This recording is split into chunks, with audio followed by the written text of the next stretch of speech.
What's up, everybody? Zach here. One of your two favorite pairs of balls in the podcasting game. Since corporate America is still sleeping on your boys, and we don't have any advertisements to promote right now, in lieu of that, we're accepting Venmo donations of $2 for whatever you'd like us to say on the podcast. As long as it's not anything hateful, mean, cruel, anything that'll get us canceled, anything extremely negative, we'll go ahead and say it. If it's a joke, if it's something loving, if it's just something fun, if it's you talking about Paul Pierce sharding, for example, we're all about it. Just go ahead and Venmo Sean-Janos $2, and he'll say whatever, and then go ahead and Venmo Zach-Lane-15 $2, and I'll read whatever you want. Thanks a lot, everybody. Now back to the podcast.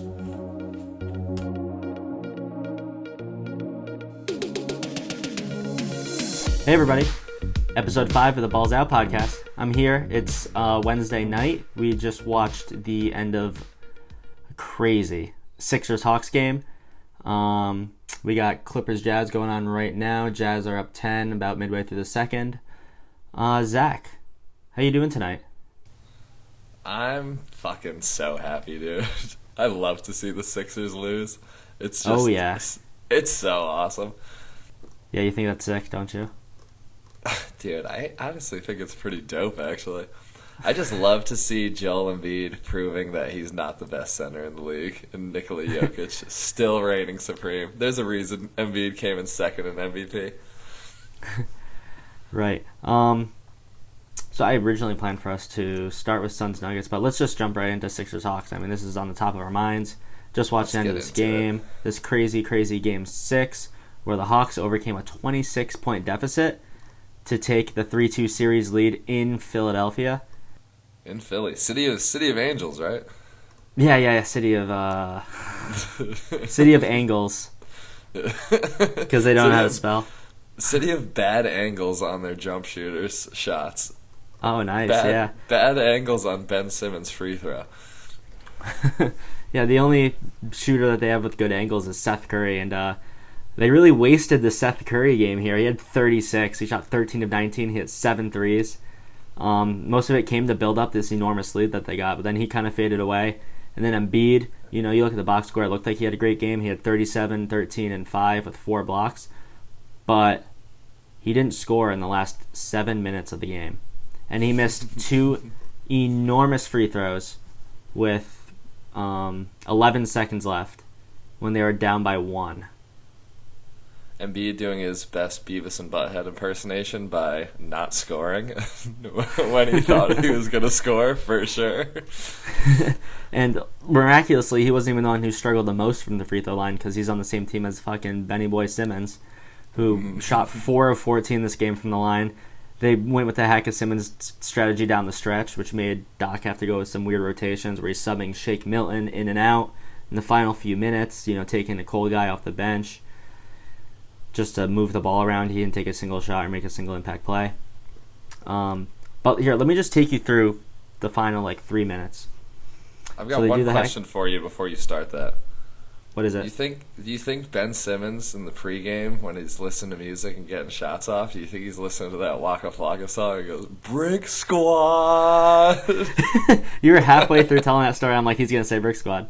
He has to. Oh, if I said anything else, that would have been so embarrassing. Yeah, he built this city brick by brick. Hey man, he's a builder. He should be a builder, not a basketball player. Yeah, he's a dank. Yeah, he's honestly just a cock, dude. It's embarrassing. Watching him fucking line up for free throws and seeing his elbow go completely horizontal and seeing the ball spin sideways is so disgusting.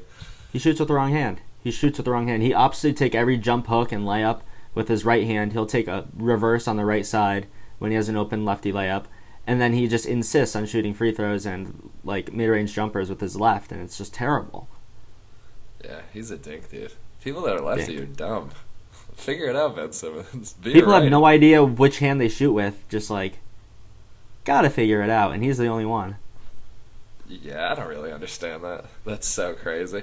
How long has Ben Simmons even been playing basketball for? Like in his life, was he a late starter to basketball? I'm not sure. I remember he played that weird like Australian handball game where you dribble a football shaped ball, and that was supposed to be like the reason why he's such a great handler and passer. But apparently, there's no jump shooting in that sport. Yeah, apparently not. Like that would, I don't know. That would seems like it would mean that you would have good touch, like from handling something like that all the time, and he just absolutely doesn't. Right. So the end of this game was pretty crazy. Trey went on a awesome, or to start the fourth quarter, it was Seth Curry and Lou Will dueling, which is just nuts. Yes. I think Lou Will had 13 in the fourth quarter, and I think finished with the 15 or 17 for the game. But Trae Young really stepped up when it mattered, when Embiid couldn't step up. Trae seemed like the bigger man, which is nuts, because he's so tiny and Embiid's so huge. Got to explain that joke to the people. Thank God, because I didn't get it. The wheels were turning and there was just steam coming out. But Trey, he hit like back to back like floater, runner, little pull ups, whatever you want to call them, in the last 3 minutes. Then he gets fouled on a 3 with a minute and a half left, and he hit all 3 free throws to go up by 1. It was the first lead for the Hawks all night, and it came with a minute and a half left. Then they get the ball back, and Gallo hits an end of the shot clock 2-point jumper to go up by 3 with just under a minute left. Seth missed a 3. Trey misses a 3. Sixers get the ball 22 seconds left. They inexplicably run 11 seconds off the clock before Embiid gets fouled, misses the 2 free throws. Again, didn't score in the last 7 minutes of the game. Just completely choked with the rest of the team. Trey draws another foul with 8 seconds left, makes both to seal the game, go up 5. They end up winning by 3 after a meaningless Seth Curry jumper. Just an all-time collapse from Philly, and, a game 5 where it's 2-2, where they say, the home team's really got to come through, and whoever wins that game 5 it usually dictates who wins the series. Yeah, that's really disgusting. And was it just Embiid that didn't score in the final 7 minutes, or was it the entire team that didn't score in the final 7 minutes? I heard on the broadcast that it was Embiid, but now I'm thinking about it, I wouldn't be surprised if it was out of everybody, because they went with Embiid every time. I remember Tobias missing a jumper, Seth missing that 3. They never got fouled, or they got fouled and missed their free throws. It's unbelievable. I can't believe Embiid missed 2 clutch free throws at the end of the game.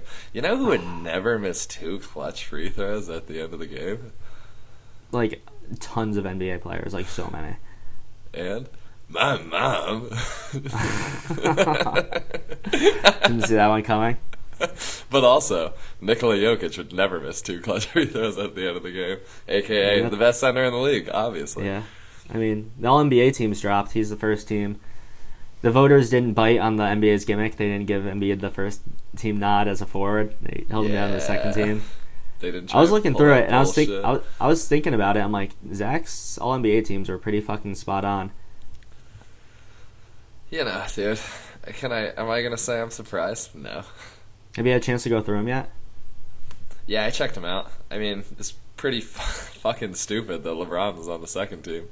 Terrible. That was like the only thing that you really messed up bad.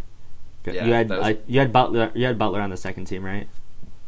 I had Jimmy Buckets on the second team. Yeah, I'm actually gonna pull him up right now just to double check because I want to see which of my guys got bumped out total. Right. You had Dame and Luka flipped. You had Butler on the second team, and he dropped to the third because they had to make room for LeBron in the second. And then I think whoever your third team forward was next to Paul George had to have gotten left off. Yeah, because it was Jimmy and Paul George but man, so glad they didn't simp and put Embiid on the first team. That would have been sad to see after his devastating performances in these last 2 second halves. Yeah, but I mean, just the second halves because he's putting together like it looks good in the box score. Like I said, 37 and 13, 4 blocks. It's like wow, but all that coming, when it doesn't matter as much. I guess. I mean, every minute of a basketball game obviously matters, but it's a cliche to say when it matters most. But when it matters most, what matters more, the starting 5 or the 5 that you close the game with? I mean, theoretically they mean the same, but But in reality, no way. Nut crunch time. Balls out time. Yeah, the defense gets a little tighter. That rim starts looking a little smaller. Your heart's beating a little faster. That crowd's chanting a little louder. Embiid gets a little bit sweatier. We didn't even talk. So we talked about this past game. We didn't even talk about Game 4 yet, which Embiid. Right, the Hawks also won. The Hawks, yeah. So they won 103-100. So that was 2 straight. Yeah, because they won the first game of the series, and Embiid was killing it at the beginning of that game. It was 4 for 8 in the first half. I think he had a double-double in the first half because he ended up with like 21 rebounds in the game anyway, which is pretty fucking insane. Yeah. He just had to try and one-up Jokic. He can't get the triple-double, though. Coward. But he was 4 of 8 in the first half, kind of killing it, playing a great game. And then second half, 0 for 12, and just absolutely couldn't do anything and was getting completely clamped by Capella and then whoever they were throwing at him for the double team. But I mean, we should still mention the fact that he's playing on a torn meniscus. Yeah, I mean, that fatigue's going to matter a lot when you're playing very sore and, you're constantly jumping, running, cutting on that knee, really wearing down at it. Capella said after the last game that Embiid is not the same player once he gets tired. And that really seemed to light a fire under Embiid for the first half of this game. He just went out and went sick. But then in the end, it looked like Capella might have been right. Yeah, I feel like all Embiid did was just prove Capella right there by just going ham in the first half and then completely fizzling out at the end of the game. Right. Well, that's just the story of these past 2 games for the Sixers in general, because the Hawks outscored them 69 nice. to 44 in this second half. The Hawks scored 40 points in the first half and then outscored themselves by 29 in the second half. And then in Game 4, they outscored the Sixers 54 to 38 in the second half. So right, yeah. They erased a 13-point deficit. Yeah, so you combine those two, and in the last 2 second halves, they've outscored the Sixers by a combined 41 points, which is just absolutely not clutch whatsoever by the Sixers. Right, and they've really done it by, they take care of the ball, they're crashing the offensive glass, they're getting all these extra possessions. They only had 4 turnovers and I think 12 offensive rebounds in Game 4. Yeah. So they ended up with 16 more shots than Philly. So even though they shot a pretty bad percentage, they shot 36% from the field, they managed to win by, grinding for those extra possessions. Really trying, nutting up when it mattered at the end, Balling out. Yep. Yeah, that Game 4 was super ugly too. It was like whoever won that game, didn't matter if the Hawks did win, but it didn't matter if the Hawks or Sixers won. Neither team was probably feeling good about anything after that game. The Hawks were probably just feeling good about their defense on Embiid for the second half. But right. I mean, Trae Young was super inefficient. He did end up with 18 assists, which was pretty amazing to see. On only 2 turnovers. Watch, unbelievable. Yeah, we just got to talk about how fucking nasty Trae Young's been, because he's so gifted, man. So good, and he's not shooting super efficiently, but that's definitely to be expected when you're getting hounded by Ben Simmons and Matisse Thybulle the entire game at this point, which are 2 of the longest, just most active defenders, and 2 guys that were just named to all defensive teams this past week. Right. He's getting hounded by 2 all-world defenders and is still putting up over 20 a game in this series. Still having 18 assist game. An 18 assist game and 2 turnovers is pretty unreal when you're getting just that amount of length, that amount of defensive talent being thrown at you. He's just showing how unbelievably good he is, and I definitely didn't see it coming. Right. So in theory, you're supposed to make him pay on the other end of the floor. He's a notably bad defender. But Ben Simmons hasn't been able to make him pay, I mean, he's so limited offensively. And then for long stretches this game, especially in the fourth quarter, the Hawks went with a Lou Will, Trae Young lineup, where they had both those guys on the floor, 2 tiny guards, against an enormous Sixers lineup. And and Philly couldn't make them pay for it. They couldn't hurt them on that end of the floor. Dude, you can't score for 7 minutes with Trae Young and Lou Williams as the fucking backcourt on the other team. I feel like me and you could at least get a layup against those guys. Right. And it's not like they have like awesome wings out there too. Like Gallinari is not a great defender. Herter is not an awesome defender. Hunter's not even playing right now. Yeah, Hunter's out. And he's their best defender. Yep. John Collins Dude. got eaten alive in the regular season. That fucking pisses me off so much that DeAndre Hunter's out, because DeAndre Hunter clamped Julius Randle and made him look like shit in that first round. And now he's not even playing in the second round. It's so devastating. Right. Yeah, so I guess that's enough Philly slander. I don't want Joe's ears to start bleeding. Or Ev's ears. We're both living with Sixers fans. Crazy considering we live in Connecticut and Florida. Both big dummies, dude. I don't know what they're doing. Hey, they got good better playoff teams to hop, not better playoff teams to hop to. But I would say maybe better futures to hop to. I think the Knicks are set up for success. I think the Sixers are going to have to trade one of these guys after this season if they blow it in this round. So, yeah, the X can't fall on the coach again. Yeah, right. I mean, it could. Doc Rivers, easy scapegoat, seems like, for anybody. Yeah, right. All right, let's move on to the Suns-Nuggets series. This one just ended in a sweep. Suns took the brooms out. They had a bunch of dusty nugs sitting under their couch. They took the broom, swept them up into a nice pile, swept them to the dustpan, and dumped them into the garbage. You don't think they smoked them? Nah, those were fucking... It was like spliffed with dust bunnies. You don't think Jay Crowder's smoking those nugs, dude? Wow, dude, you're really gonna profile him like that? Dude, I'll throw it out there. Jay Crowder with those long braids, he's smoking dank. And he's smoking mids, dude, for sure. He doesn't care. Oh, yeah? I'm just saying he's a thrifty guy, bro. I got you. He's conserving. I'm just hyping up how smart he is. So the Suns put the Nuggets away in it's kind of a dramatic game 4. Chris Paul had an awesome game. He had 37 and 7, shooting 14 and 19. Booker had 34 and 11. They combined 19 of 20 from the free throw line. And the real big takeaway that media outlets really ran with from this game was Jokic's flagrant 2 ejection that took him out of the game after playing only 25 minutes. So, Zach, what did you see on the flagrant foul call? I saw one of the fucking biggest flops of all time from Cameron Payne. That was so fucking embarrassing, dude. And if he wasn't just laying down, clutching his face for 5 minutes on the ground, there's no way Jokic would have been ejected. And the league should be embarrassed for Jokic being ejected anyway, because that's... this guy was just named... What was he named MVP, like 3 days earlier before this game? Like, less than a week before.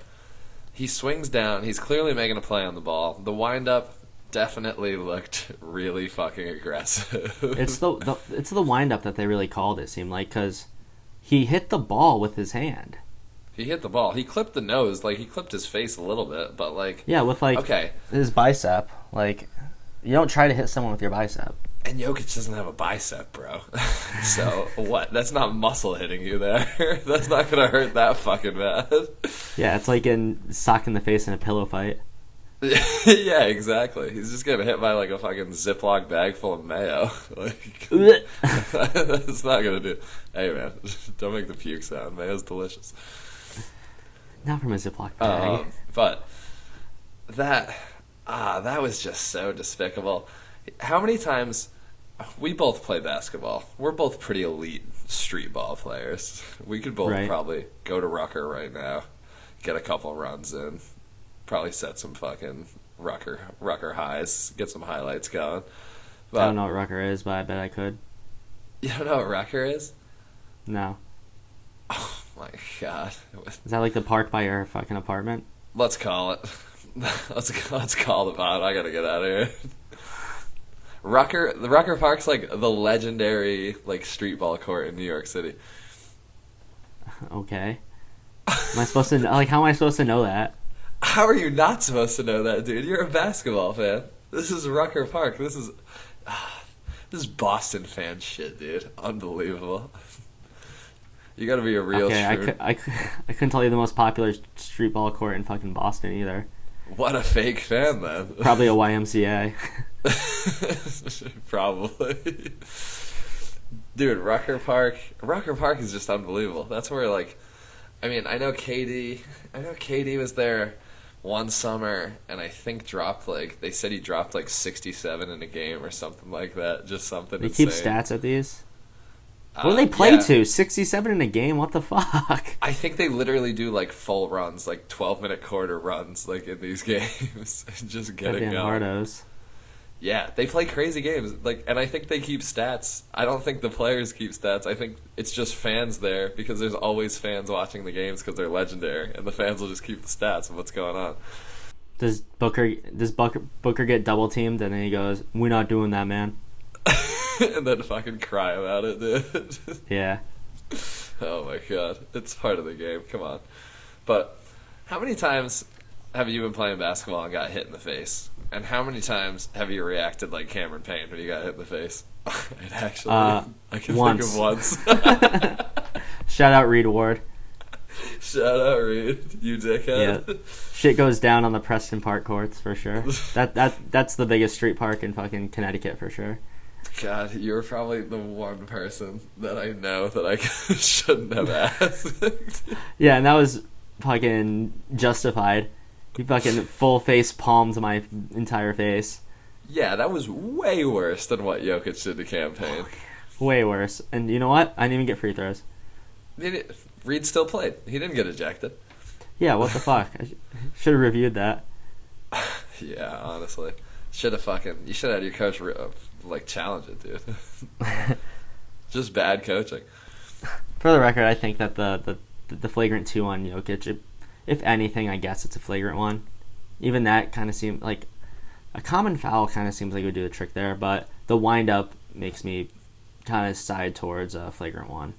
Yeah, I mean, I'd be fine with a flagrant 1. It's like, that's not a big deal, but how are you going to eject him in an elimination game when he's the MVP and he's clearly making a play for the ball? That just smells a little fixed to me right there. Did you see the glare that he gave to Booker when Booker got in his face? Did you see what he was saying to Booker? No, what did he say? All he just kept repeating was, "What are you gonna do? What are you gonna do? What are you gonna do?" That's so badass. I love Jokic. It reminds me of the very, very viral meme right now. The guy, he goes, "You're not that guy, pal. You're not that guy." Did you see what Jokic's brothers were doing though when Devin Booker was getting in Jokic's face? Now what they do?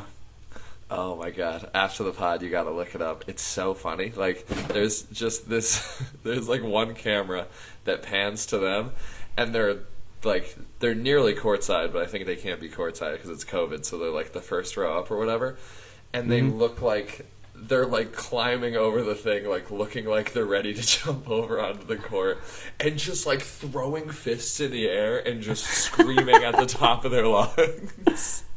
Like, looking like they're ready to just jump down there and strangle Devin Booker in a second. That is by far the last family in the NBA that you want to fuck with. They're like Serbian mobsters. Yeah. What is Devin Booker thinking? He's dating a Kardashian, bro. He's soft. I saw a headline. I'm not sure if it was true or not. Definitely seems like it was fake. But it said that when Jokic was a kid, one of his brothers, forced him against a tree and held his arms down while the other brother threw knives against the tree around his head. Honestly, dude, I might believe it. Serbia's a fucking crazy place. And Jokic was quoting to say, "Yeah, that was kind of crazy." Kinda, dude. Kinda crazy. That means that definitely isn't the craziest thing that's happened between the three of them. That would be by far the craziest thing that ever happened to me in my entire life. Dude, I wonder if it's in his top 10. Jokic's just like, yeah, that was Tuesday.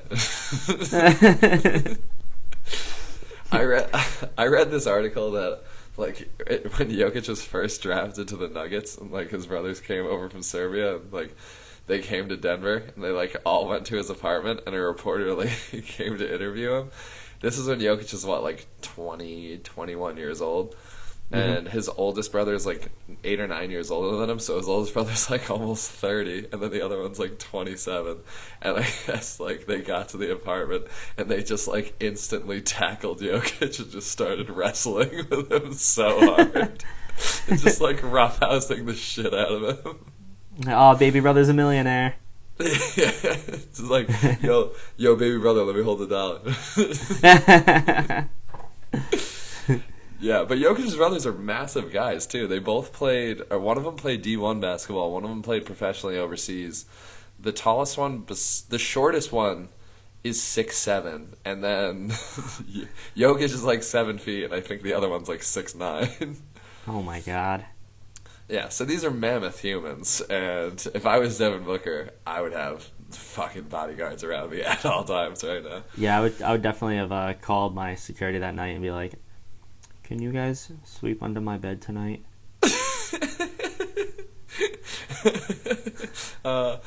He's like, Kendall, is it cool if we keep the nightlight on tonight?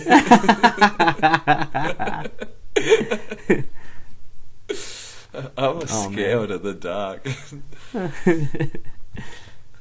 Right, so I was just going to move us on past this series and talk about the devastating Chris Paul news that I'm not sure if it's devastating or not, because he could only be missing a game, or maybe two, depending how long the Jazz-Clippers series goes, but he tested positive for COVID today, and we'll have to go through the health and safety protocols, so his status is up in the air for the start of that series. Do you think Cliff Paul gave it to him? Ooh. I'm not sure if Cliff Paul is vaccinated. Like, dude, I think Chris Paul is, but Cliff? I heard Cliff's an anti-vaxxer. No way. Dude, yeah, that's what I was hearing. That's what's been going around lately through the grapevine. Not a good neighbor. Pretty bad neighbor. And he just walked straight into his house, uninvited. I like what they've been doing with the State Farm commercials recently. It's been like the last 2 or 3, where like Jake from State Farm appears in Chris Paul's house, and Chris Paul's like all paranoid. He's like, "Oh, we're in a State Farm commercial. Something bad is gonna happen," and then nothing bad happens. Yeah, I like those, but I hate the one. Pretty meta. I fucking hate the one though, where they're like, he's reading the script and he goes, and Chris reads and he's holding a basketball under his arm, and he goes, and Chris finishes reading the script and then transforms into a basketball, and then boom, Chris Paul's gone, and there's one basketball bouncing on the ground. And if he turned into a basketball, there'd be 2 basketballs, because he was already holding a basketball. So State Farm, you fucking blew it. You dropped the bet. You blew it. Capiche? You blew it. That's some fucking shoddy commercial writing if I've ever seen it. Oh my god. They need me as a fucking editor over there, dude. I'm just sitting on my couch doing this shit for free. Right, it's kind of sad that he seemed to have made a very great recovery from this shoulder injury that was obviously bothering him in the Lakers series, and returned to what looks like his old self, just to have another obstacle in his path. Yeah, he's got to really, really hope that Clippers Jazz goes to Game 7, because then at least buy some time. Maybe there'd be enough time where he can get through it and be able to be back out on the court. But I do want to pop back just to the Nuggets for 1 second, because I think we should just talk about... I just want to talk about them for 1 second, because they got swept in this series.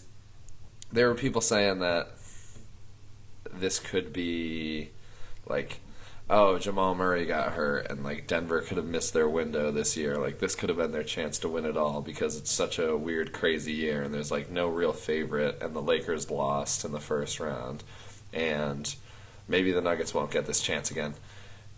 Dude, the Nuggets are going to have... If they keep Jokic and Murray together and they have this core going, they're going to have this chance for at least the next 5 years.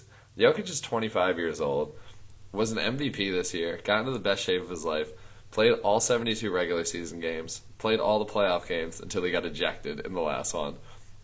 Put up unbelievable numbers in the regular season, unbelievable numbers in the playoffs.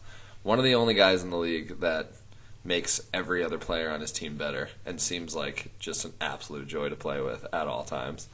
They have Murray, he's 23. He's going to be coming off the ACL. Guys come back from ACL injuries and play really well at this point. KD came back from an Achilles injury and he's balling the fuck out, putting up historic numbers right now. Right, So, he looks like his old self. he looks even better at this point. So I wouldn't be too worried about Jamal Murray coming back from the ACL. Michael Porter Jr. is 22. He's played a total of 145 games with regular season and playoffs combined, which is less than 2 full regular seasons. Right.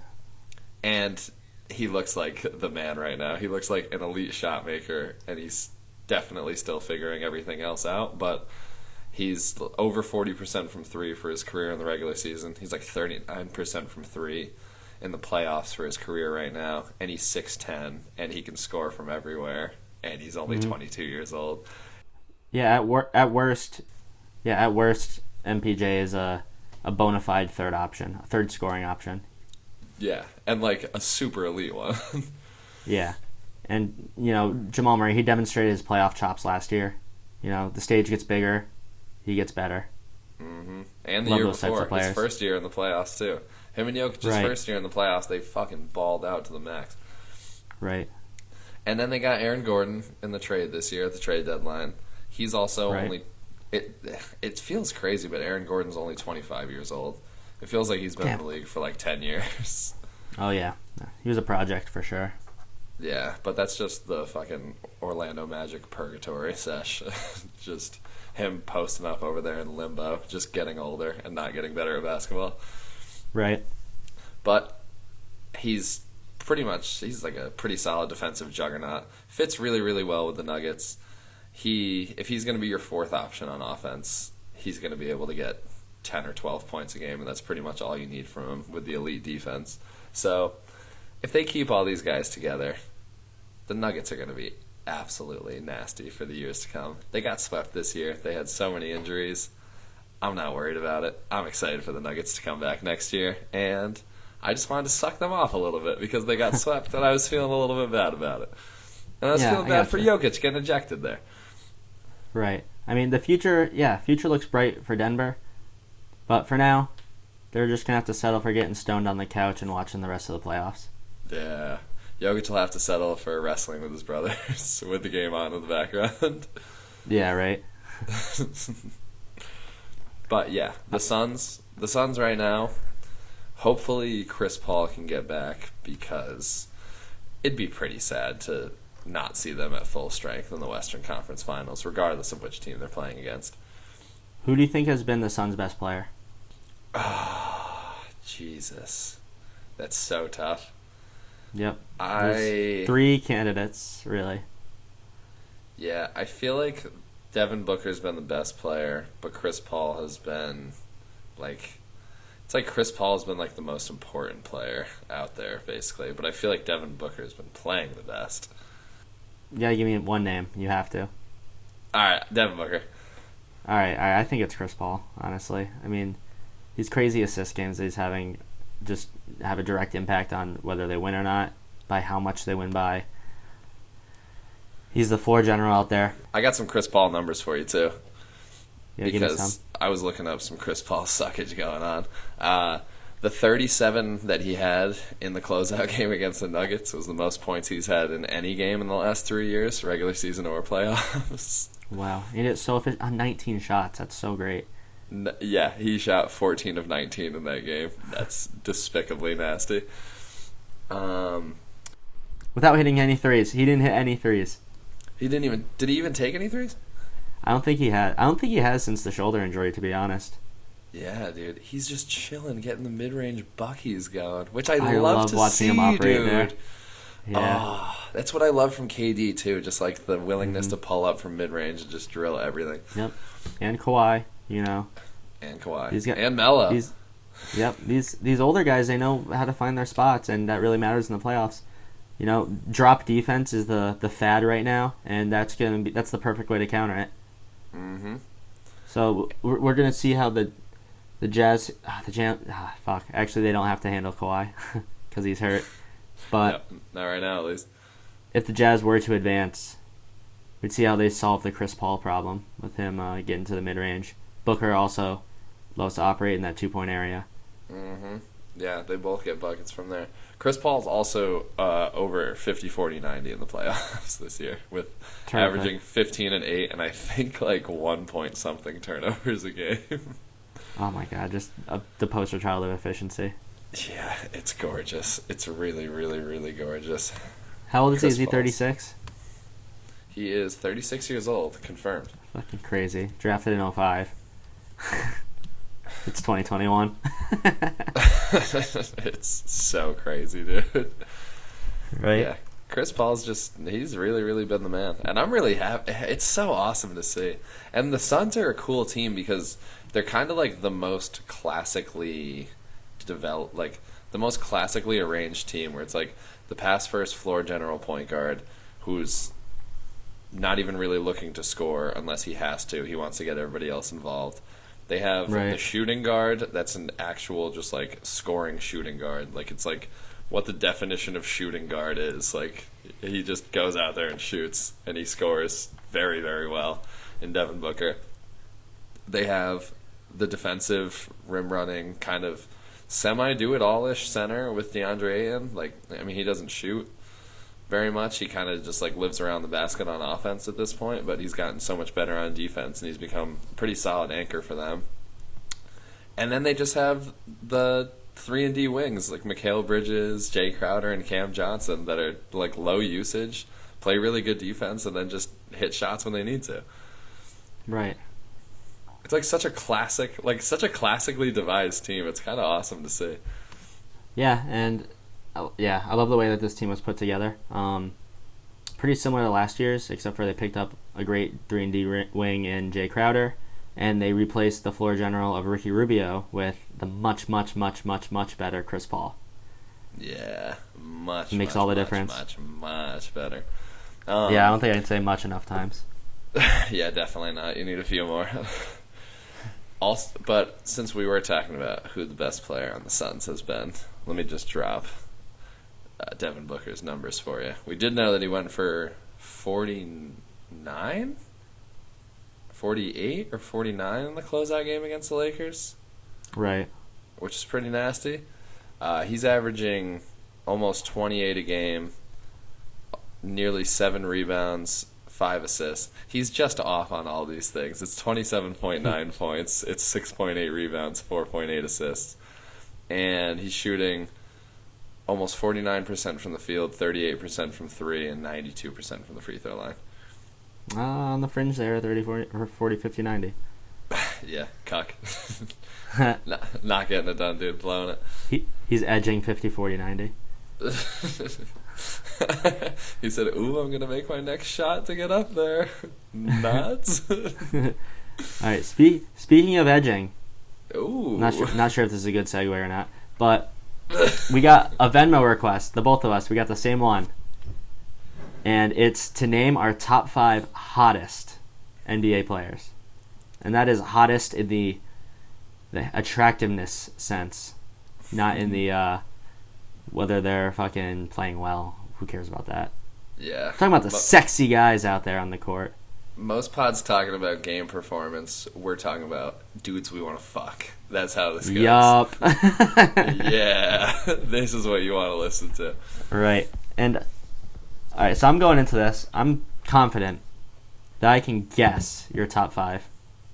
Yes, so I'm very excited for it. And do you In want no to try particular and order. go... Okay, you don't want to go in order. But I guess say the first one, because we both have the same first one. We both know. Yeah, we have to. Everybody in the world has to. It is known. It's the Tsunami Poppy. It's Kelly Oubre. It's the man that you've seen in the CarMax commercial.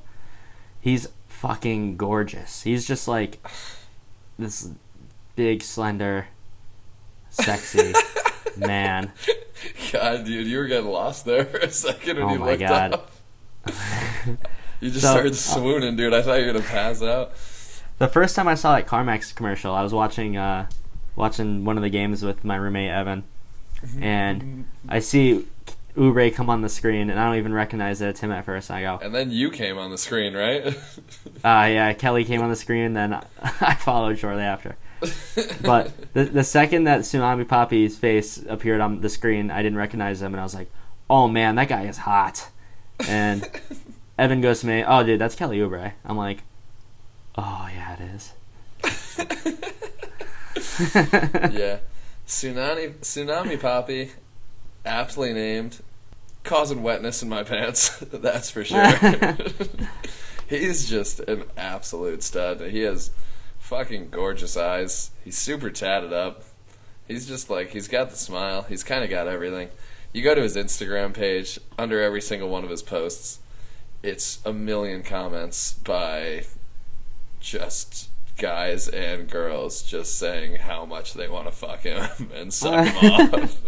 And if you need any more evidence as to who the hottest player is, just go to his Instagram page. Man, what a life. Yeah, dude, he's killing it. He's got it all. Except a consistent jump shot. So let me try to guess the other four in no particular order. I think you have Ricky Rubio. Obviously. I think you have Devin Booker. Yes. I think you have 3 for 3, dude. On fire right now. I think you have Ben Simmons. You really think I have Ben Simmons? You don't think Ben Simmons is hot? Nah. I think he's Really? fine. I think he's fine looking. I don't think he's hot. He must be on your list, huh? He's number 2 on my list. That's gross, dude. He looks like the Mona fucking Lisa, dude. He's got no ball skills. What is he doing down there? He's not He's scoring. got no ball skills. Are you kidding me? That doesn't He's not fucking scoring, matter. dude. He's not getting it in. He has perfect skin, a chiseled jawline, fucking jacked. Let me Google Ben Simmons naked right now and see what. You might want to use an Australian VPN. I'm pretty sure they have plenty of his nudes up there or down there, down under, down under, down under the waist. Under. Dude, I don't know. I don't really see it, bro. All right. Let me try to guess the fifth one. Oh, I think it's. This is the one I'm least confident in, and that's. Okay. I think you have Zach LaVine. What, dude? Is it just because his name's Zach? No, I think it's because he has the most edged up hairline and beautiful eyes. He does have a really fucking nice hairline, I gotta say. And his eyes are really cool. I'm not sure if they're like beautiful, but I call them cool. Yeah, they're pretty cool. I have to send you, speaking of just like really nice edge ups, I gotta send you this Instagram post afterwards that I sent to Jody one time. Do you I will have send to send it to it? you. I have to, dude.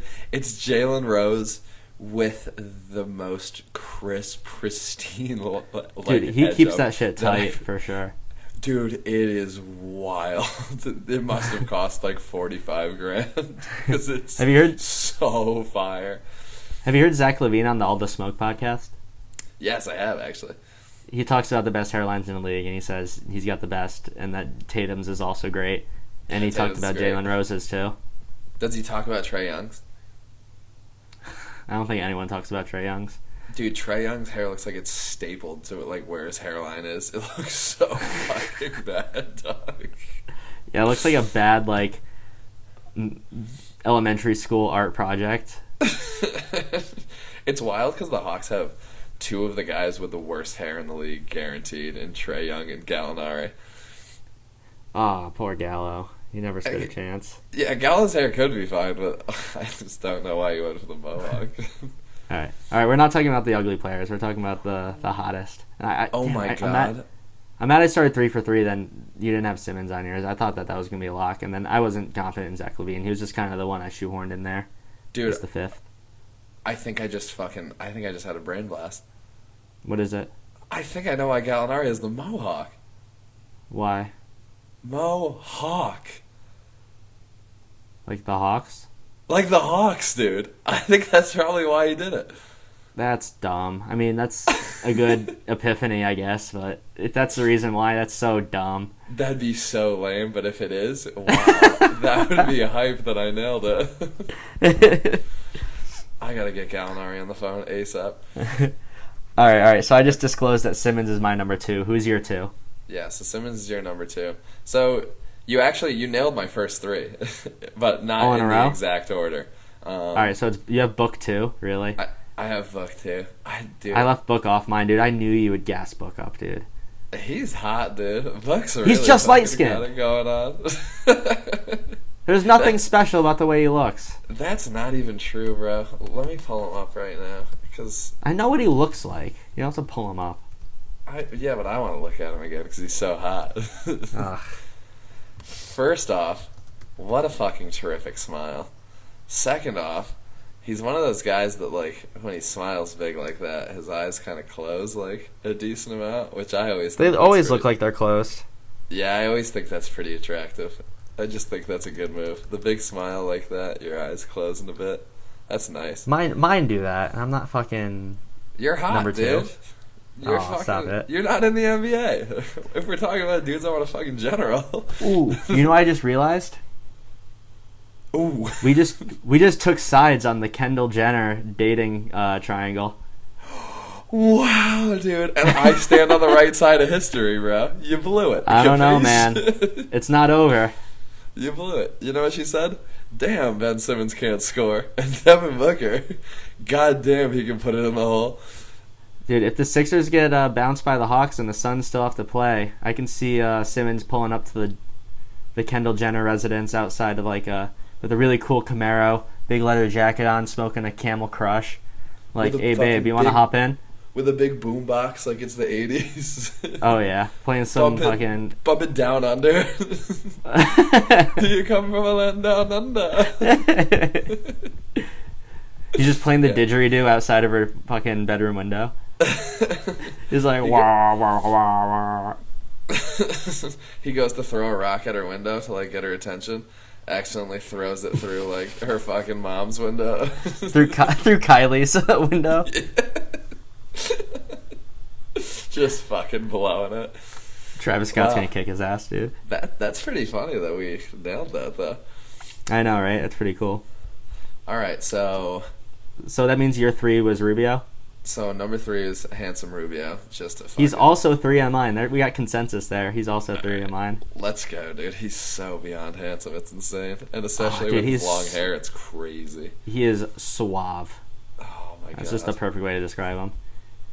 Okay, so you said you had a European guy. That was him.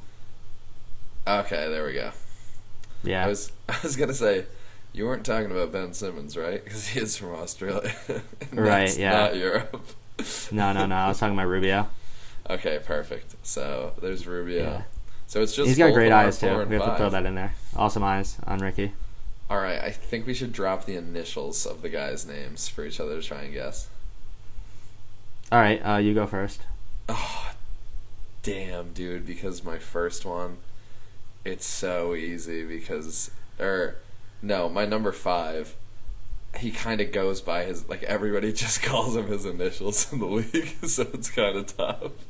I hope it's not AD or KD, dude. Dude, you know I got a soft spot for unibrows and massive bald spots on the back of your head. All right, let me hear. No. Who's your number 4? We'll go your 4, then my 4, and then we'll do our 5s alternating. All right, number 4, initials JB. You got Jaylen Brown, dude? That's sick. Nah. Oh. just so devastating. Dang. No, he's way handsomer than Jaylen Brown. Who is it? That's my guess. I don't want to be guessing here forever. It's Jimmy Butler. Oh, that's pretty good. Jimmy Butler is a stud, bro. That's good. Yeah, dude. He's got a lot of muscle on him. Yeah, he's also just Pretty like handsome face. he's got a handsome Twisties. face. He's got a really good smile. Like his Mm-hmm. twisties are nice, and he's just so confident that like the confidence definitely makes him even more attractive too. That's a good take. I like that. Yeah. And you know, when Alright. he really lets his hair and facial hair go in the playoffs, Yeah. or I guess didn't really have a chance to do that this year. But I noticed in the bubble last year his shit getting awfully unkempt and unruly, and it worked for him, man.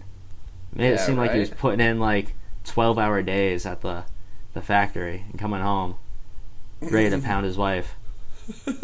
Or me. Yeah, I mean, wish. Also, he kind of looks like Jamie Foxx, and Jamie Foxx is a pretty good looking dude. Oh, facts. So, All right. So my number 4, you might be able to get it based on the initials. It's S.I. wow, last name starting with I. Fuck.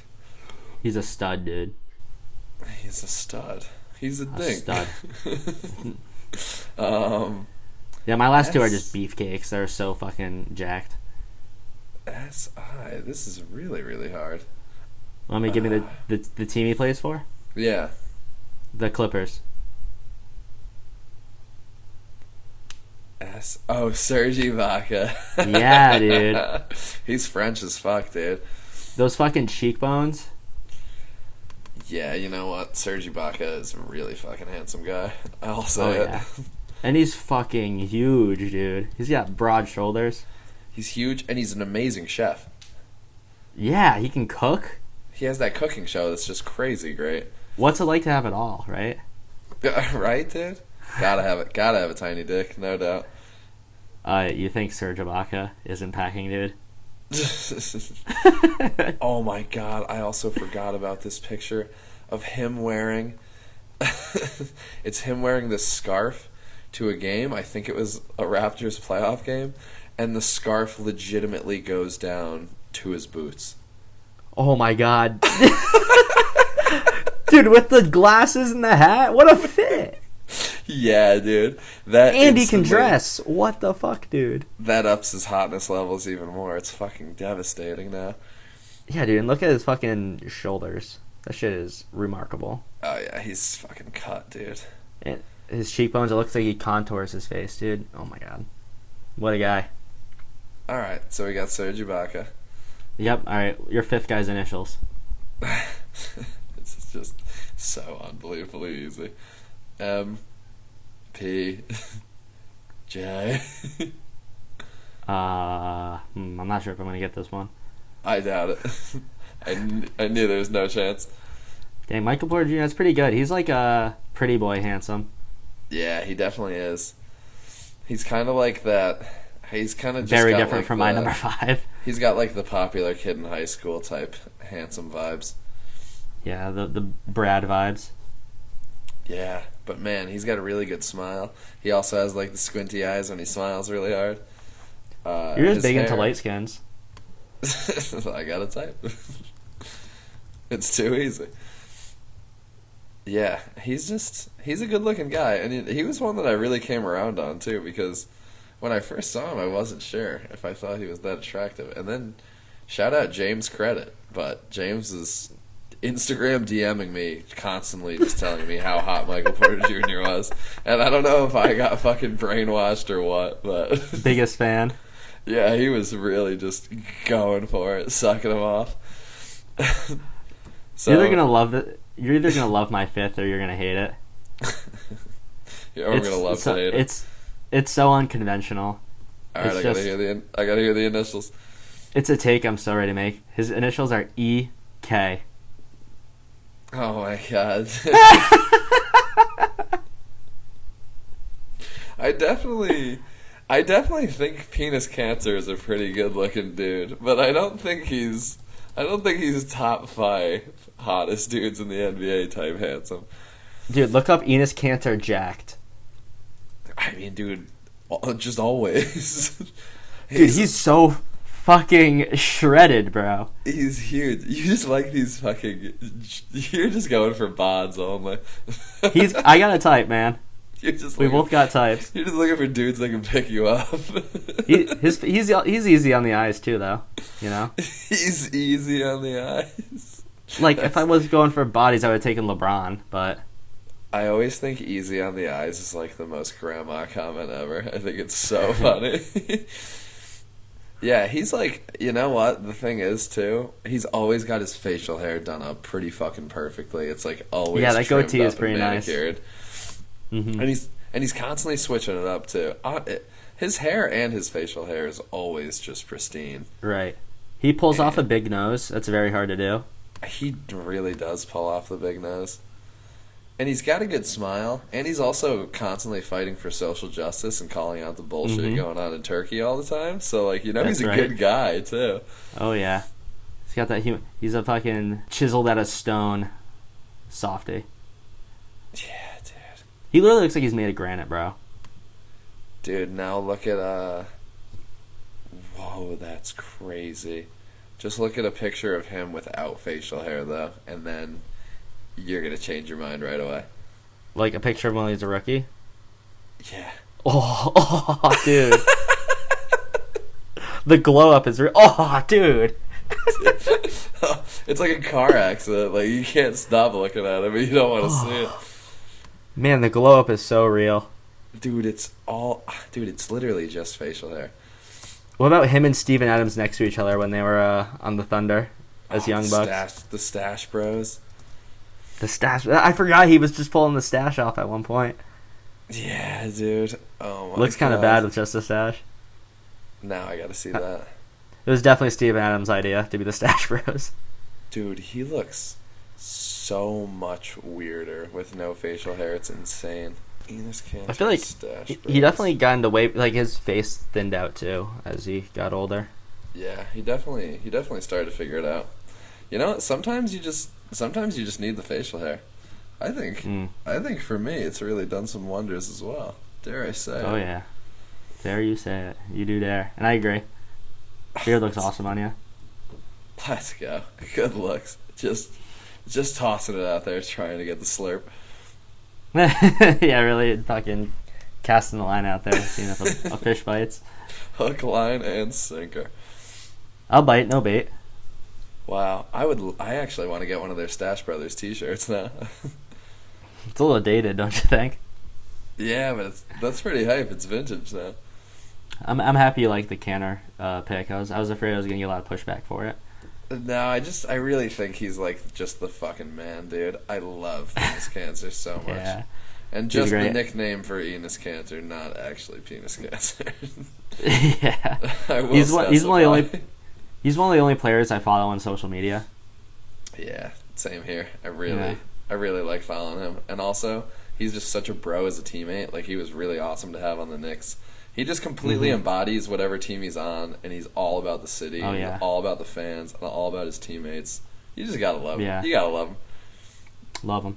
All right, so let's recap our list here. I got Kelly Oubre, Ben Simmons, Ricky Rubio, Serge Ibaka, and Enos Cantor. And I have Kelly Oubre, Devin Booker, Ricky Rubio, Jimmy Buckets, and Michael Porter Jr. Nice, pretty good lists. We got the Yeah. same 1 and 3, and then number 2 was the Jenner feud, and then 4 and 5 a few wild cards from your boys. Yeah, I'm really glad we had the Jenner feud in there. That I'm not sure if I mentioned this earlier, but that Venmo request was sent in by Emma. So thank you so much. You made this. This is a full blown segment that we're doing. This was an awesome Venmo request, and I just want to say it again. Thank you. Yeah, Thank you, thanks Emma. a lot. And thanks for Venmoing both of us. Just throwing us the bag. We had to make this a big deal. Oh yeah, you're the majority shareholder at this point. Yeah, at this point, definitely. Just for killing it. But shout out everyone who sends us Venmos and everyone who's thinking about sending us Venmos. If you're thinking about it and haven't done it yet, just fucking do it. Yeah, just skip your Dunkin' coffee tomorrow. Just send us a Venmo instead. It's so easy. Right. We'll say stupid shit. We'll do fun stuff for you. I'll try and do a cartwheel on camera. Right. So, the first half of this pod is run pretty long. So we're not going to take a short break. We're actually going to take a day-long break. We're going to record the second half of this tomorrow night because it is super fucking late. And we want to see how the Nets-Bucks game 6 shapes out before we talk about that. And how this Clippers-Utah game shakes out. Looks like the Clippers are up 8 right now with a minute left in the third. Did you So, say how it shakes out low? Yeah. Hype. So I'm going to try to watch the rest of this without falling asleep. Yeah, I'm gonna It try is to. Utah basketball after all. But Let me see how this one ends. Let me drop the Paul George stats real quick with no Kawhi. 30 points, 13 rebounds, 5 assists on 11 of 18 shooting. Oh, dude, terrific. I took him in DraftKings today. That's huge. Playoff P. He's out here. Oh, yeah. All right, so we're going to take a long break, and when we come back, we're going to talk about those games I mentioned, the Clippers-Utah one that's currently happening and the Bucks-Nets one that will be tomorrow night. All right. Nighty-night, everybody. All right, everybody. I just want to shout out a very good friend of mine, Fareed. If you enjoy watching Twitch streamers, you've got to check this guy out. He's the best Halo player I've ever seen. He's been practicing for a Halo 5 Guardians tournament, so follow along on his Student of the Game journey at twitch.tv/FAR33D. That's FAR33D, as in like Fareed, but with threes as E's. It's pretty cool. Yeah, so definitely check him out. You'll have a great time watching his stuff. Now back to the show. And welcome back, everybody, from our extremely long commercial break since we decided to take a couple days off in between recording these episodes. But it's great because we got to get some more games in, and we also got to get some pretty interesting and exciting NBA news in. So, Sean, first things first, how about the games that we got to watch? Right. So the first game that occurred happened the night that we were recording. That's the Jazz Clippers game 5. So, I think you meant yeah, I can't roll my R's though, so you got to do it for me. Don't worry, I got autocorrect for you online. So the Jazz really came in here poised to take the dub. I mean, they were at home. Kawhi was ruled out. He's got a sprained knee. But Paul George really stepped up and had a great game. The Clippers took the dub 119-111. PG had 37, 16, and 5. He scored that 37. Playoff P, dude. We finally saw him. He finally lived up to that nickname that he gave himself. You know when you're giving yourself nicknames that you're the man. Yeah, dude. It's definitely fire and it's definitely true every time. Yeah, you have to be so fucking sick to give yourself your own nickname. But the thing that really jumped out to me was that Marcus Morris stepped up. Like that's kind of crazy. Yeah, Marcus Morris. Maybe because he puts senior on the back of his jersey, maybe that's why he thinks he can ball out, dude. Personally, yeah. I think it's a fucking cuck move. But, I mean, Marcus Morris played a little over 40 minutes in this game. Paul George played a little over 40 minutes. Nicholas Batum led the Clippers in minutes in this game, which is, he wasn't even playing for the Hornets last year. And he led these motherfuckers in minutes in a playoff game. He played a little over 42 minutes. But, yeah, Marcus Morris put up 25 points, 10 of 16 from the field, 3 of 4 on threes. Just super efficient, absolutely balling out. Highest plus minus on the team. Coming in hot as the small ball center. Highest plus minus on the team. Can't forget that. Mm-hmm. You also said the Jazz were poised to take the dub, and instead they took a dump, dude. They took a fat dump, dude. And big old stinky dump. Well, that had to do with Donovan Mitchell not being the playoff Donnie that we had seen him be. 21 on 19 shots, pretty inefficient. 4 of 14 from deep.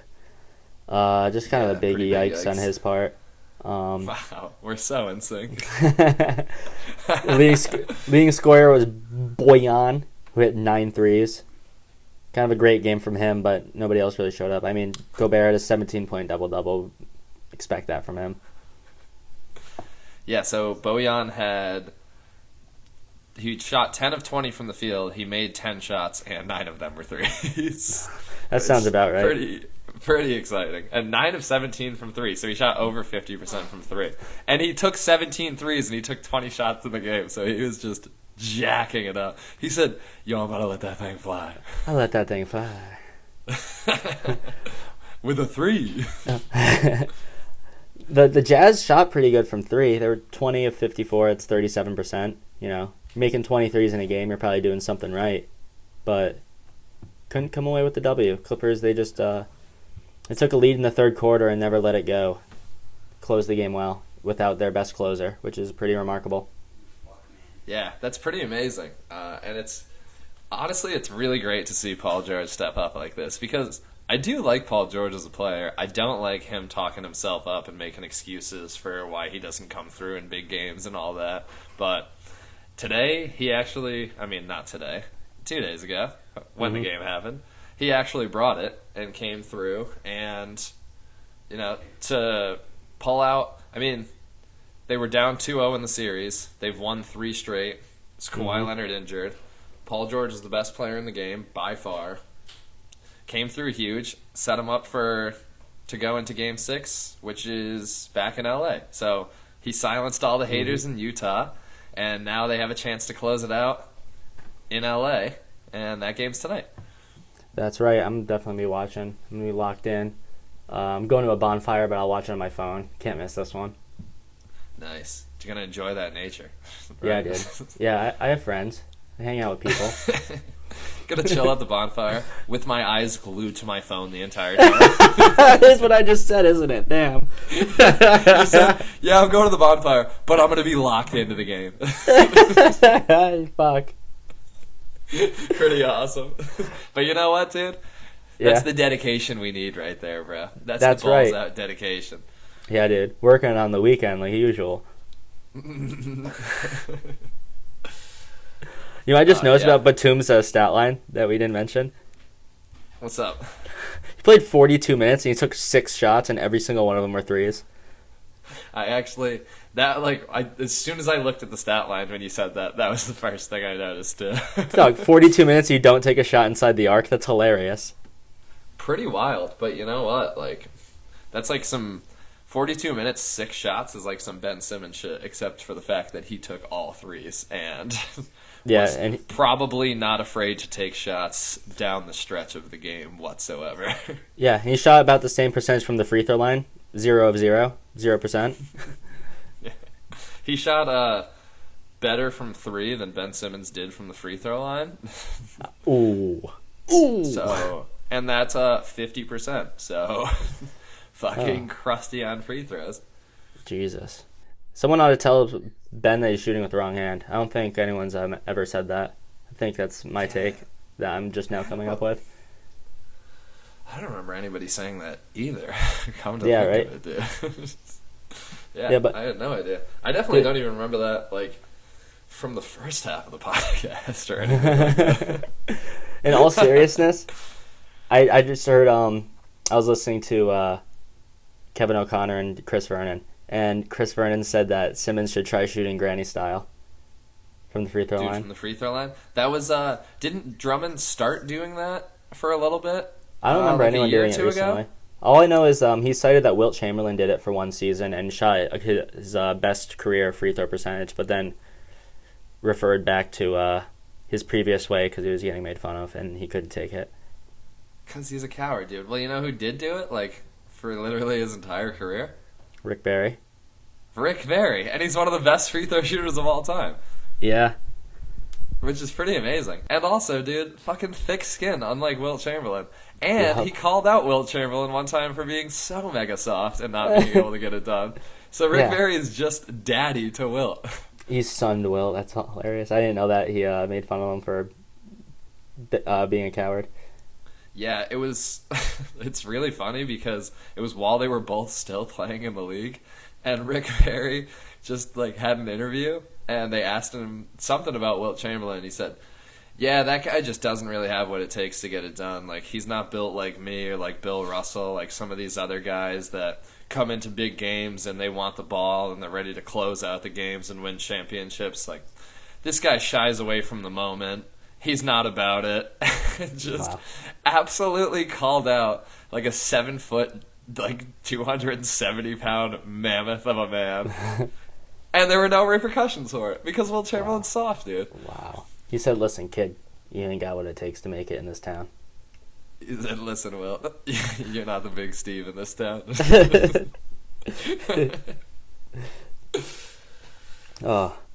So we bet on this series, and it was looking real good for me at first, just like the fucking... Actually, no, we didn't bet on the Mavs-Clippers series. But what did I tell you, though? I didn't think it was looking good for you because the Clippers were down 2-0, and that was exactly what happened with the Mavs. Yeah, dude. It's not over yet, but I'm not feeling great. Yeah, dude. Yeah, dude.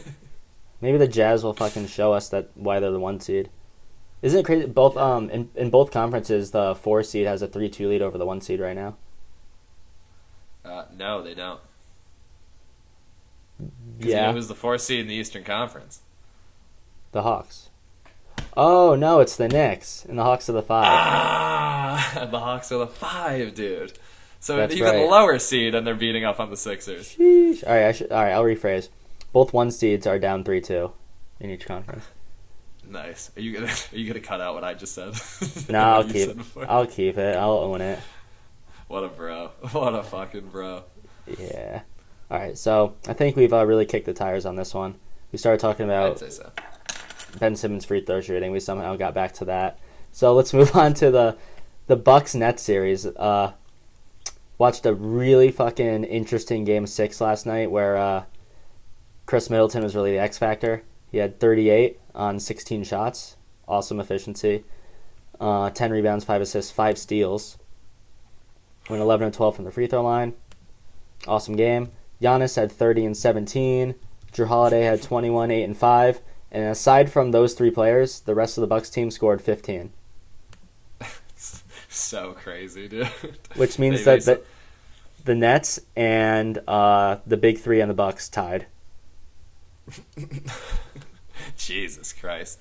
And that's the thing, they basically played, like, I think they played only 6 guys, or maybe 7 guys. Bryn Forbes came in off the bench. Yeah, Forbes played important minutes throughout the game. Yeah. Him and Connaughton were the only guys to play like meaningful minutes in this game off the bench for the Bucks. They really shortened that rotation. Forbes with that very important 11 minutes. coming in hot. Yeah, he was the only player that was minus that played important minutes. Devastating. Yeah, Pat Connaughton, though. Coming in with a fucking lacerated eye all stitched up and just still balling out. Balling out, Still 0 for showing. 5. 1 point, dude. Nasty. I'm you seeing, know what? I'm It's seeing the 0 heart that points. counts there. Are you? Yeah. Oh, you know what? I was looking at positive plus minus. Still +1 in the game, bro. Nasty. Still better than... I mean, dude, better than Kevin Durant, who was minus 25 in the game, so... Pat Connaughton, the real MVP. KD washed. Yeah. Durant had kind of a tough one in this game. He had 32 points, but it was on 30 shots, just 15 of 30, and... Shot he was 50%. 0 of That's good. 50%, which is solid. It's just looking at the comparison from his last game where he was just absolutely fucking lights out. Which We can't hold anyone to that standard. Yeah, right. Oh, that's true. We haven't talked about that fucking legacy game that he had.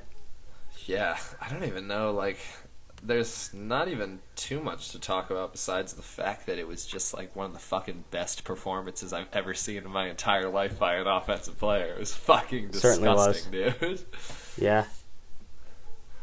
Yeah, Man. we can drop like the stats from it, which was KD going for 49 points, and he could have had 50, but he bricked one of the free throws at the end. Fucking Shit. chump, dude.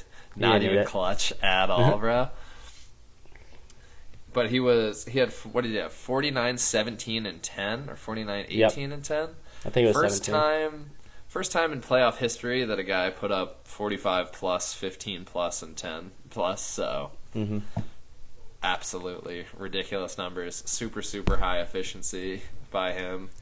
And every single time he touched the ball, it was just like, okay, this guy's going to score. And even last game, I mean, he was 15 for 30, but it still looked like he's just getting whatever he wants every single time. It doesn't look like the defense is ever dictating what KD is going to do on the court. Like, he's absolutely getting to whatever spot he wants, getting to whatever shot he wants, and it's basically just...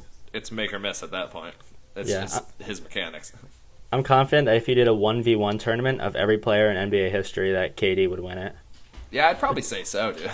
And that's just a long-winded really- way. That's just a long-winded way of saying he's the best one-on-one player. Best one-on-one player. He's easily the best scorer I've ever seen in my life, without a doubt. Easily. You know who the last player to go 40, 15, and 10 was in a playoff game? Larry Bird. No, it was Luka. Yeah, it was Luka. It was Luka in that where he had the step-back game winner against LA last postseason in the bubble. I do remember seeing that. And I do remember seeing that shot. That was hype. That shot was so fucking crazy. Awesome We were knowledge together to pull to out see that that trivia. shot. Yeah, we were on the Preston Park basketball court watching on Isaiah Dowda's phone. Shout out P-Town, baby. Oh, yeah. And the best part of that was when Reed said, yeah, the only thing Luka just doesn't have down yet is a step back three. Ow. That it's like step back 37-footer, just absolutely fucking cash. Oh, just eating his fucking words. Yeah, dude. Fucking steady diet of words. Another thing I noticed from this game was that the Bucks had 15 offensive rebounds, really punishing the Nets for not having a reliable center. Just completely blowing it on that end for the Nets. Mm-hmm. I mean, Blake Griffin just doesn't fucking get up whatsoever now.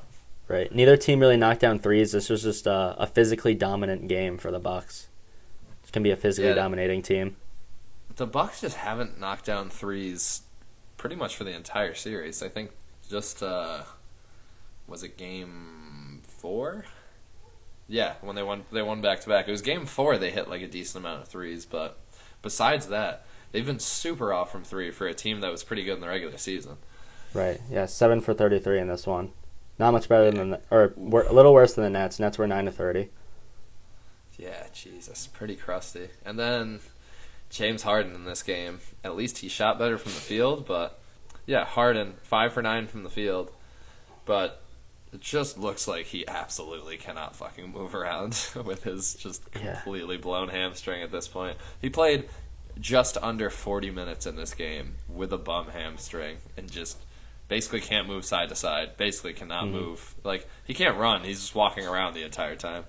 And yet, the Nets, they did a better job this game, but they're still not really targeting him on defense, which is the weirdest thing in the world to me. Right. I mean, it looks like he's walking around in cement shoes. He really isn't moving fast. He's not able to get the step he usually gets to get foul calls, to get to the rim, to get his shot. He's never really been a gifted defender, but in the playoffs when everyone's trying harder, he can't exert that effort that it takes to play playoff defense, which, like you mentioned, the Bucks aren't really targeting that, but that's something that could really bite them in this Game 7 if Milwaukee wisens up. Yeah, exactly. If Bud wants to get off the Buds and fucking have a solid game plan here to just attack the weakest link on the court by far. And also, James Harden looking big, thick out there right now, dude. Yeah. Looks like busted up hamstring, but just absolutely not done clubbing whatsoever. He's like, all right, I don't have to play in games. Like, this is just way more party time. Hard to exercise when you're not supposed to be on your feet, you know? Yeah. He's just, instead of dancing in the clubs now, he's literally just chilling, fucking slugging back some Henny. Maybe some Busch Lights, dude. Couple Busch lattes. All right, let's get into our predictions, starting with this game here. Who do you think wins Game 7 in Brooklyn? Bucks. Staying tough on the Bucks, dude.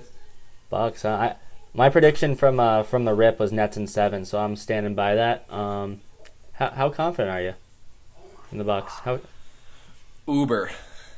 Uber confident, dude. It's just fucking flowing through my veins right now. Like $10 confident? Deer, bro. You $10 confident? I'm $10 confident. Word? Straight up, $10? You gonna give me the point that the Vegas got the line for? Yeah, I'll give you the point. I was gonna try to pull a fast one there. I knew you were, you sneaky little devil. Yeah, I'll give you one. So basically, if the Nets win by 1, no action, but otherwise it's straight up. No action, dude. Hey man, you're the one who wants this. That's all right, dude. We can keep edging. I'll be good with it. I gotta fucking make my money back from you somehow. Well, we also still have the bet on the Clippers Jazz right now. Yeah, we do. What's your prediction? Feeling good to me. What's your prediction in that series? Clips in 5. I mean, Clips in 6. I mean, not. You think I got Clips 6 or 7? I got Clips in 6. Faux show. Word. I mean, I have no choice but to take the Jazz in 7, so here I am taking the Jazz in 7. All right, I'll allow it. All right, moving back to the games that we talked about before the break. Jazz Hawks. Hawks up 3-2. Game 6 in Atlanta. Sixers How does this Hawks. one go? This one, Mm-hmm. it's going down big time. It's Atlanta, bro. Crowd's gonna be going wild. The stadium's gonna be packed. Everybody, there's not gonna be a single fan in there chanting Trae Young's bald, so he's gonna have so much confidence, bro. He's gonna be feeling good. They're gonna be chanting something about how good Trae Young's hair looks, and he's gonna have fucking massive dick energy in this game. Massive dick energy. Yeah, dude. I mean, he's over 6 feet. He's got it going on. He knows he's good. But yeah, I think the Hawks definitely gonna take it. I think the Sixers right now looking like mega frauds. Ben Simmons just can't even really play in the fourth quarter because they're just gonna foul him, and he's fucking a complete nerve-wracked mess at the free throw line at this point. And the Hawks got guys that can just hit shots, unlike the Sixers, who basically only had Seth Curry to hit shots in the second half. They got a little bit from Embiid, but it was pretty much Seth Curry carrying them. Yeah, I mean, how many games? How many games do you have the Hawks in? I got them next game. I got them in 6. 6. All right, so this series is going exactly like the Jazz Clippers. Yeah, I'm taking the Sixers in 7. One of them's got to come through for me, if not both. We'll see about that, man. Yeah, I mean, The Hawks are looking good. Plus, I don't know what the fuck the deal is with Tobias Harris, but this guy's like an actual legit offensive weapon and a shot creator. And how does he not even score a single bucket in the second half of that last game? I don't think anyone could score a bucket in the second half of that game for Philadelphia, besides Seth Curry. That's just weird, though. Like, Tobias Harris, sometimes he looks like the man. Sometimes he just completely fades into the background and does nothing. Right. It's such a frustrating thing. He's like just $37 million a year, Jeff Green. It's fucking crazy. I think Doc's got a trick up his sleeve. What he did with the Clippers last year, there's a lot of pressure on him. There's a lot of pressure on Embiid to come through. A lot of pressure on Ben Simmons right now. You know, it always seems to go this way. He has like a pretty good regular season. People are high on him, and then they see him in the playoffs, and the doubters come out, and they're like, Ben Simmons sucks. He's a dink. Yeah, they think he's been a major dink. Oh man. So yeah, and we know Doc's always got tricks up his sleeve when he's down in a series in the playoffs. Yeah. Or down or up in a series. He's always got it under control. Just a trickster. Yeah, he's just got adjustments, dude. He's got plenty of shit in the tank, just ready to take a dub. The doctor's got prescriptions. Not. All right, last series. Suns Nuggets. Who takes this one? Fuck, dude. I got Suns in 4. Dare I say it? I'm going back on my original prediction. You're crazy. That's not happening. I did. I'll bet on it. I'll bet a lot of money. Suns win. Suns win/1 series in 4. I got Nuggets in 9. Too easy. All right, then I got Suns in 6.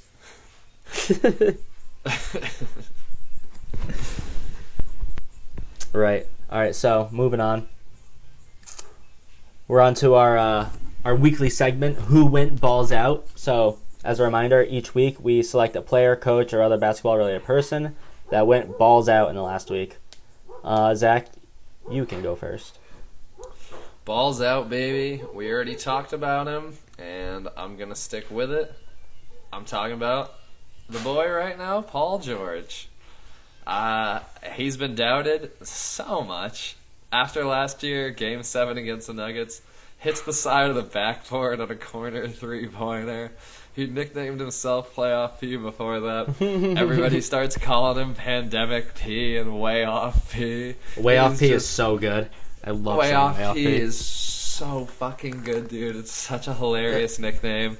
And he's just been getting piled on out of control. And deservedly so, because you're going to call yourself Playoff P and then hit the side of the fucking backboard in a closeout game when you guys were up 3-1 in the series. Like, you're cucking it, dude. You're making big-time dink moves. You're blowing it. Gabesh. But, man, without Kawhi, without his fucking all-NBA running mate, goes for 37, 16, and 5. He's playing a little bit of a point forward role, getting other guys involved. Not even ball hogging it really at all. Like, not just focusing on getting himself going, just playing like a really solid all-around game. And in the playoffs so far, like, he's putting up pretty good numbers at this point. He's almost 26, 9, and 5 every game. So, not looking like way off P right now. I'm excited for him. And we'll see if he can keep the consistency going. We'll see what he can do this game, but I got some faith in him right now. Well, the only way that the Jazz are winning playoff games is if he keeps this up. So, better hope for their sakes that he does. All right, so my balls out player. He's been my balls out player before. I got to go with him again. He's just earned it once again, and that's Trae motherfucking Young, dude. Trae motherfucking Young. So, this guy, in the last week, 2 games. He's 2-0, beat Philly twice to go from 2-1 to 3-2 in the series. He's played 40 minutes both games. First game, he went for 25 points, 18 assists with only 2 turnovers. Just remarkable display of playmaking. Just full control over the entire game. It's fucking absurd. Comes alive in the fourth quarter. They take the 3-point win. Next game, tell me if this sounds familiar. He goes off in the fourth quarter, and they take a 3-point win. This time, 39 points, shot 17 of 19 from the free throw line. Just got to the line whenever he wanted. 7 assists, only 2 turnovers again. 10 of 23 from the field. Just absolutely carried in the final 3 minutes of the game. He, I think, went on a 9-0 run himself in the final 3 minutes. Meanwhile, Embiid didn't score in the last 7 minutes. The Sixers total maybe had 2 points in that last 7 minutes. He just came through when it mattered most, put the team on his back, and they're well on their way to upset the 1 seed. And I think it's pretty amazing what he's been doing in his very first career playoff. Dude, it is absolutely remarkable what Trae Young's doing. And his playoff stats right now, keep in mind he's 22 years old. This is his first time in the playoffs. He's averaging 29 points and 10 assists. He's getting 9 free throw attempts a game, and he's shooting 90% from the field. And he's still putting up these crazy averages. He put up 37, or was 39? 37? Last 39. game? 39. 39 last game. And he's getting hounded by 2 all-defensive team members in Ben Simmons and Matisse Thybulle, who are just massive, long human beings. And Trae Young is shorter than me and probably weighs just about the same and is also younger than me and is just absolutely cucking these guys out here. Yeah. I didn't think he had what it takes, but channeling his inner John Hamm for sure. He's got what it takes. He's played 10 career playoff games and he has 30 or more in half of them.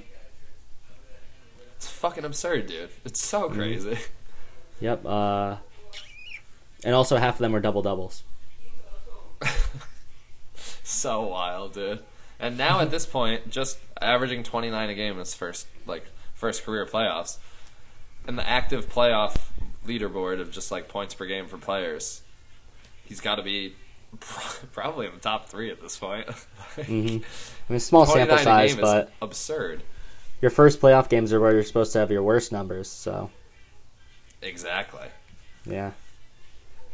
So man is looking absurd. Man is fucking whipping his nuts out on the table.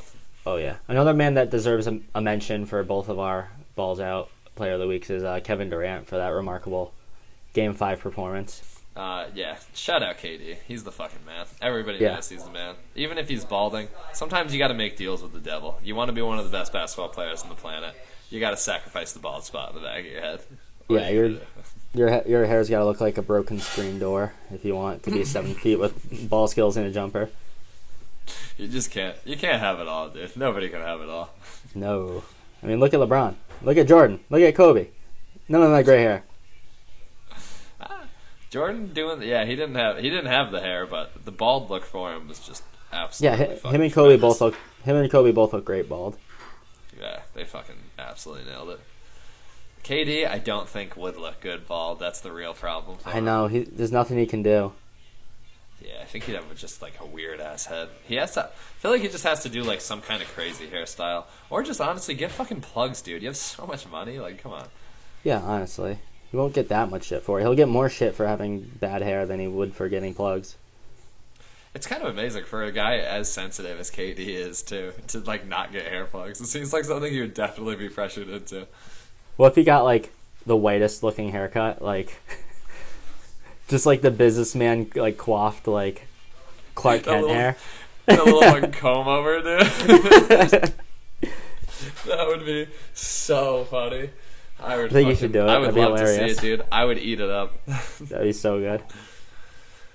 Oh, man. Yeah, we should also talk about, just before we wrap this thing up, we should just talk about what went down in the NBA today, since it very much directly concerns your favorite player in the league and your favorite team in the league. Yeah. So the Celtics went ahead and they traded Kemba Walker and their first round pick this season.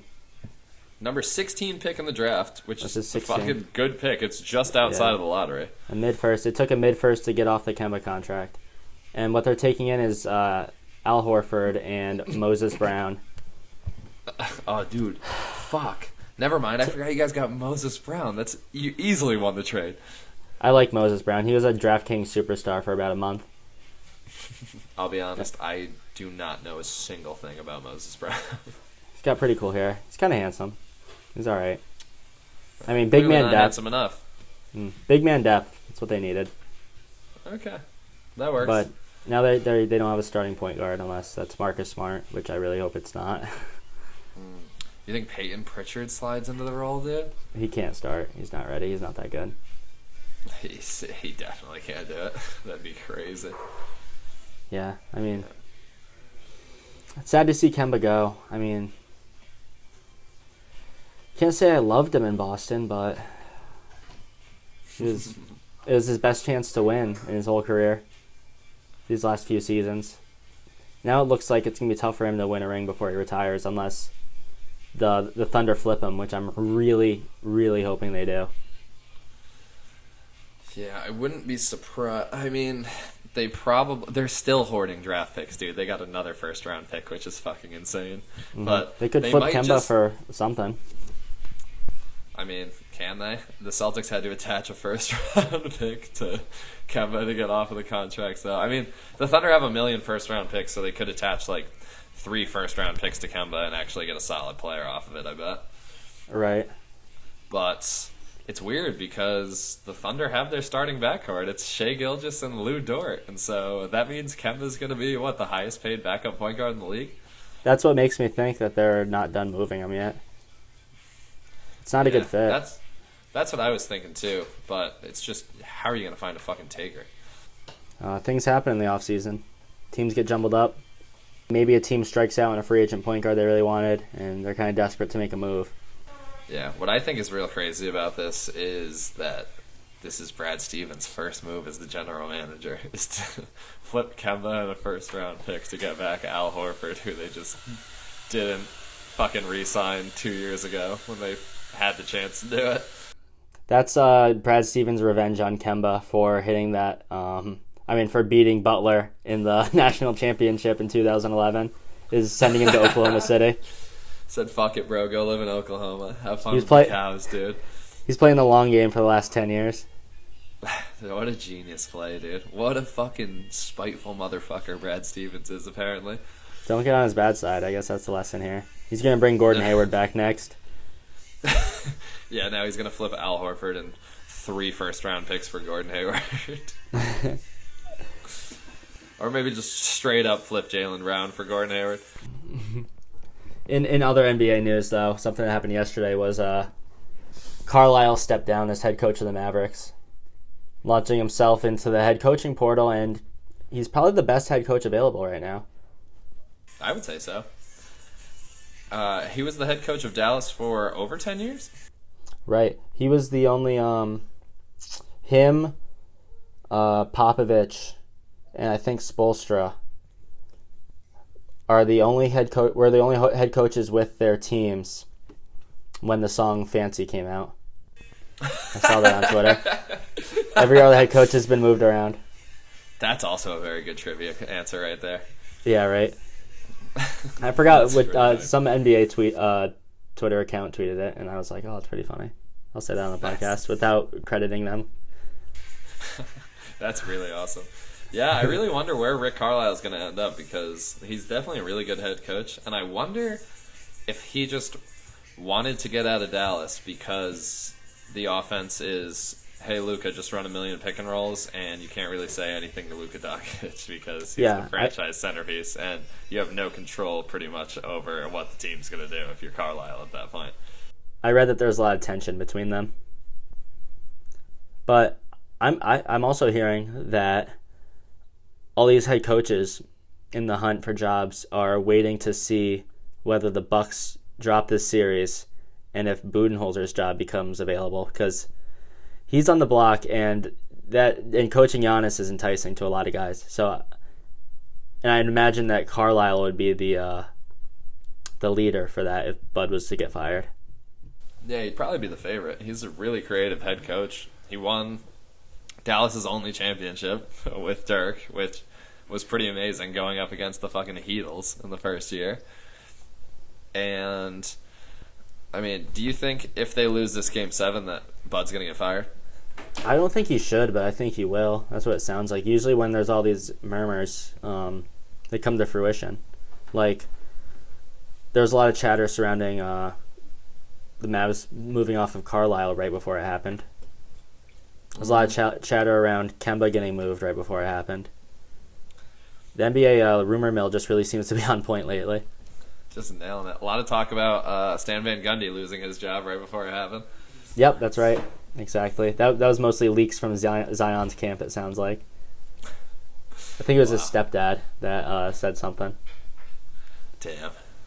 Just fucking throwing the dude under the bus big time. Mm-hmm. It's tough because it was, I mean, I don't know. I don't think Van Gundy did that good of a coaching job, but at the same time, like, this was your first year as the head coach, and it was a pretty young and pretty oddly constructed team, having basically no shooters out there with Zion almost all the time. Right. Like, you have they signed Steven Adams to an extension, and now there's rumors that they're trying to trade Steven Adams, which, like, you could have just not re-signed Steven Adams to, like, 20-something million a year. That would have been the fucking easy move. Yeah. So I think that's about it for NBA news recently. And I think that's about it for the pod. Zach, is there anything else?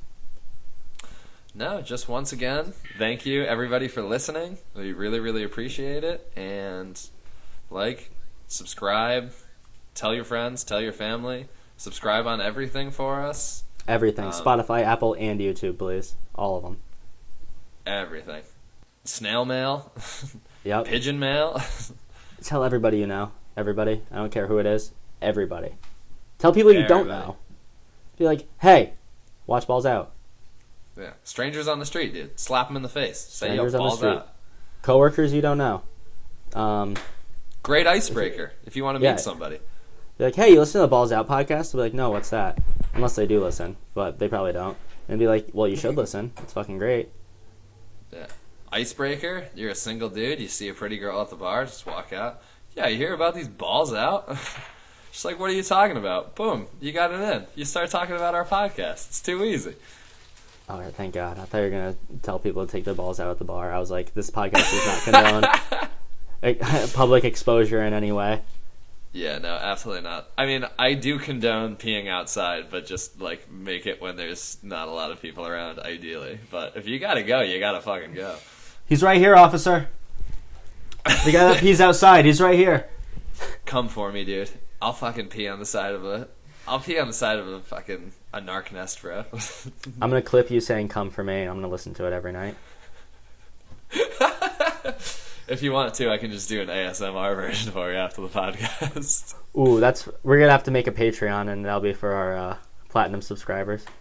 Oh, that would be awesome. I'd be excited to do it. All right, so once again, thank you, everybody. Subscribe on everything. Tell everybody. Love you guys. Peace out, y'all. Love you.